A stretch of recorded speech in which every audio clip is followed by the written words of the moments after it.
gente, meu nome é Ângela Maria Oliveira de Miranda. Espero que vocês estejam prontos para ouvir a palavra de Deus. Esse meu podcast é para vocês aprenderem mais da palavra de Deus. Tá bom? Mensagem de fé para o seu coração. Essa mensagem eu peguei da internet. Tá certo? Que Deus abençoe vocês.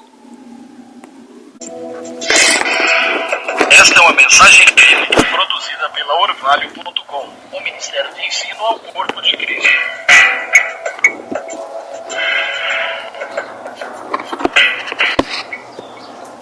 Evangelho de João, no capítulo 15, eu gostaria que nós pudéssemos ler a partir do versículo 4.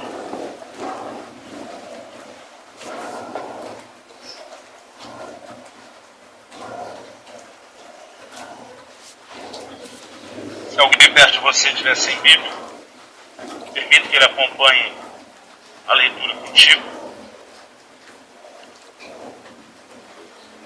Evangelho de João, capítulo 15,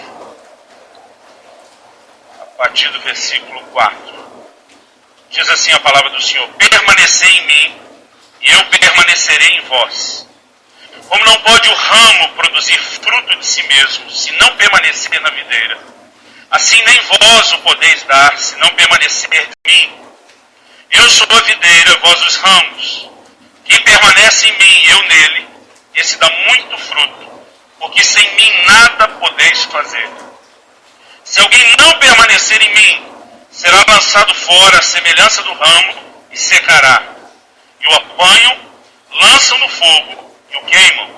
Se permanecerdes em mim, e as minhas palavras permanecerem em vós, pedireis o que quiserdes e vos será feito. Nisto é glorificado meu Pai, em que deis muito fruto, e assim vos tornareis meus discípulos. Como o Pai me amou, também eu vos amei. Permanecei no meu amor. Se guardardes os meus mandamentos, permanecereis no meu amor, assim como também eu tenho guardado os mandamentos de meu Pai, e no seu amor permaneço. Amém. Meu Deus, nós oramos e suplicamos mais uma vez a graça do Senhor. Nós oramos pelo mover do Teu Espírito, não apenas nesse ambiente, mas no íntimo de cada um daqueles que estão, ó Deus, ouvindo, e oramos que eles possam, mais do que ouvir, que eles possam receber a Tua palavra. Nós oramos que a voz profética ecoe, ó Deus, não apenas no prédio ou no ouvido natural, mas que pelo poder do Teu Espírito possa haver uma ação tremenda do Senhor no íntimo de cada um de nós. E como diz a Tua palavra, se hoje ouvirdes a voz do Espírito, não endureçais os vossos corações. Nós queremos estar abertos e receptivos ao Senhor, ao Teu propósito e aquilo que o Senhor tem, não apenas a falar, mas a fazer dentro de cada um de nós. Oramos que o Senhor cumpra o Seu propósito para esse tempo, para essa hora, em nome de Jesus. E desde já te agradecemos por aquilo que o Senhor fará na vida de cada um de nós. Nós oramos no nome precioso e poderoso de Jesus. Amém. Se você crê e concorda, diga amém. Querido, nessa noite eu quero compartilhar uma palavra assim bem pastoral, no sentido da preocupação como líder que nós temos para com o rebanho, porque o plano e o propósito de Deus para nós é que a gente possa ser muito mais do que um clube ou um lugar de entretenimento. O propósito da igreja, querido, além de mobilizar o corpo para alcançar aqueles que precisam de salvação, é ajudar aqueles que já entraram através da sua decisão por Jesus Cristo, pela sua atitude de fé naquilo que Jesus fez, já entraram nesse lugar de salvação, a desenvolver sua salvação, a não comprometê-la, a não perdê-la, né? A seguir adiante dentro desse processo que Deus tem para trabalhar na vida de cada um de nós. E é assustador as estatísticas que chegam ao nosso conhecimento. Apesar de, como nação brasileira, sermos uma nação onde a igreja está crescendo, e Deus seja louvado pelo crescimento que nós estamos experimentando nos últimos anos, e alguns estudiosos estão dizendo que se essa curva do gráfico, das estatísticas, continuar apenas seguindo o ritmo dos últimos anos, nos próximos 10 anos, nós podemos nos tornar uma nação de maioria evangélica. Por outro lado, os mesmos dados que nos empolgam com algumas dessas conclusões das estatísticas nos assustam, porque algumas pesquisas apontam para o fato de que nós somos hoje em torno de 40 milhões de evangélicos numa nação de 200 milhões.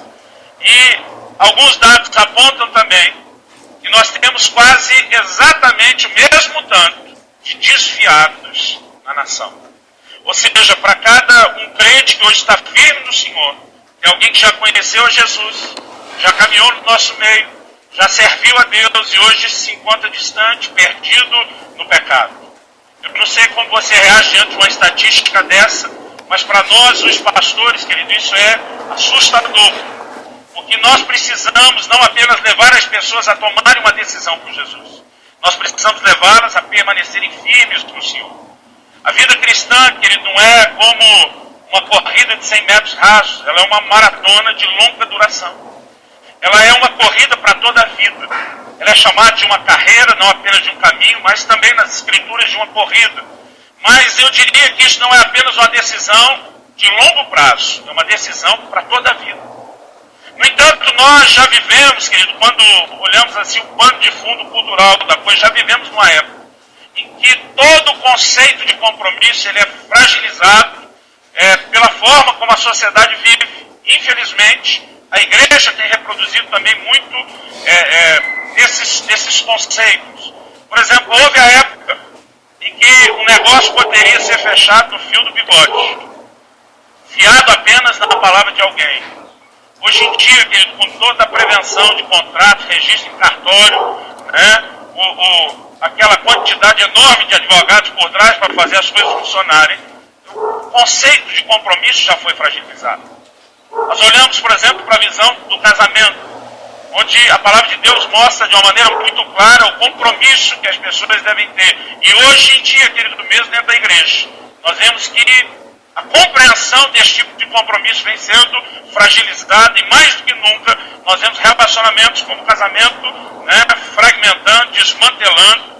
Isso faz com que toda uma nova geração, não apenas as crianças, mas os novos na fé, eles passem a estar nessa caminhada com um conceito muito fragilizado do compromisso com Jesus. Eu entendo, querido, que nós temos uma responsabilidade diante de Deus de fazer com que na vida da igreja a porta dos fundos, essa é uma linguagem que a gente usa entre os pastores, ela não seja tão larga como a da frente, que não seja tão fácil escapar como é entrar. Eu acredito que nós precisamos mais do que métodos e modelos, mais do que uma estrutura de pastoreamento. Eu creio que nós precisamos de uma palavra que realmente traga temor aos nossos corações. E nessa noite, querido, eu quero compartilhar algo que Deus tem trazido ao meu coração, baseado não apenas nesse texto onde Jesus fala da responsabilidade de permanecermos nele, mas também de que a vara que não dá fruto, a Bíblia diz ela vai ser cortada. E ao ser cortada, o texto bíblico diz que ela se seca, é lançada fora e é jogada no fogo. Eu não sei que tipo de fogo Jesus está falando, mas eu tenho uma sugestão para te dar essa noite, de qual é o tipo de fogo que ele está mencionando. Ele fala de um ramo, querido, que mesmo antes de ser cortado já deixou de dar fruto. Quer dizer, ele já vem secando, porque não está manifestando a seiva, a vida que flui da videira. E por não estar frutificando, ele começa a roubar a energia da árvore e todo agricultor ou viticultor sabe a necessidade de cortar. Mas o ramo só é cortado, querido, porque mesmo antes de ser tirado da videira, ele já não está fluindo ou permitindo fluir nele a seiva e a vida da videira. É um ramo que já está secando e ao ser cortado, ele vai secar em definitivo. Eu quero compartilhar uma palavra com um título bem especial essa noite. Como definhar até a morte. Aleluia. Esse título eu não escolhi. Estava orando há um tempo atrás, o Senhor me deu essa palavra. Eu tive uma visão, isso acontece de vez em quando, deve ter acontecido umas 3 ou 4 vezes até hoje.